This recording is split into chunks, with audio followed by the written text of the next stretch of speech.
Please give it up for Trang.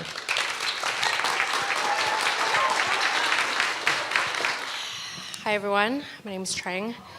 Oh my God. My journey with Pixie Project actually started with a 5-year-old Lynx Point Siamese named Lily. Right here. Oh my God. Can you hear me? This is going great. So anyways, Lily came to us as a surrender. She was living in a cardboard box with another cat. So it was understandable that she's up there. She was not fond of cardboard boxes, and she really liked her space. But she had room for me. She was actually not meant for me. She was meant for my boyfriend's brother, Alex, who lived with us at the time. But she really liked females, I guess, so she just hid under my bed. But unfortunately, I was not Lily's last stop. And that all changed during one brisk fall evening when I was helping my mom with some yard work. And I stumbled upon 5 abandoned kittens. So let me tell you about my mom's backyard. It was a metaphorical revolving door of stray cats. All of them had about an average lifespan of about a year. And here's my chance to change all that. So I quickly bundled them all up and took them inside to take a good look at them.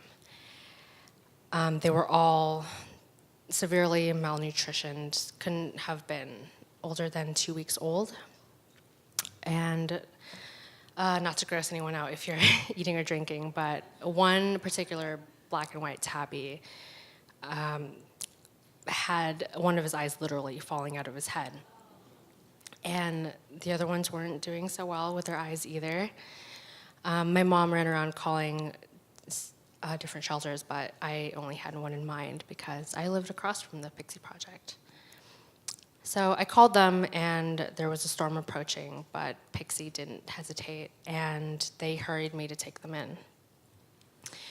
And I couldn't believe how fast the process went through after that. Kate actually just informed me that that night she drove to a clinic and had to wait 4 hours just for antibiotics to clean up the cat's eyes. And that was really touching. Not only that, but Becca came to my mom's backyard and personally helped us set up traps to capture, spay, neuter, and release the remaining stray cats so this kind of thing won't happen again. And Kate gave me frequent updates about how my litter was doing. The only girl in the litter didn't make it overnight, unfortunately, but the rest of the boys were steadily gaining health. Over the holiday season, Pixie reached out and asked if I would help foster, and I considered my bundle of joy, Lily, who hated all living things. So I went back to Kate and said I would only take Odin and Domino and Crimmins.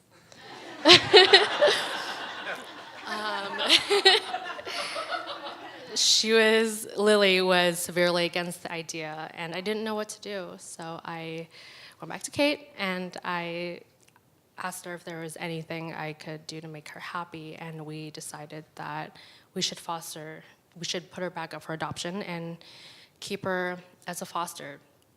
It was heartbreaking, but over time, we found the perfect forever home for her. Maddie is a PSU grad living in a spacious studio apartment, and she intended to have Lily as her one pet, which was perfect. Maddie and I follow each other on Instagram, and to this day, I see Lily from time to time, and she's doing really well, and it's an incredible feeling. My boyfriend Nick and I didn't foster the cats for too long, but we went back to Pixie one day, and I had my heart set on Odin. He was the black and white tabby I mentioned earlier, and I fell in love with him because, for lack of a better term, he was a lone wolf. He was so calm and collected, and when we walked through the doors, he was literally perched on Pixie's staff member's shoulder while she was working. He was being secluded because he had a freshly stitched up eye and he was not playing nicely with the others. So we went in intending to just get one cat, and of course I had to have him say goodbye to everybody else for the last time. And kitten goodbyes are the worst things ever. They're the top 3 most tragic things I've ever experienced. And it was Domino's most tragic experience, so we took them both home. But to this day, they're inseparable, and they're so happy. But I can't leave the story without tying up some loose ends. Crimmins, who I fostered, was paired up with another kitten around the same age, and the very next day, after we adopted Odin and Domino, they were adopted as a pair together. There was another kitten who had the most severe eye problems. He had one thick cataract in one eye, and the other one had to be taken out eventually, but a vet student who fostered fell in love with him, and he was going home with her. And Domino and Odin are still with us, and they're so fat. I'm a little worried that they're obese. But I'm sure if they could talk, they would express how grateful they are to the Pixie Project, because they would not be here if it weren't for them. So thank you so much. Thanks.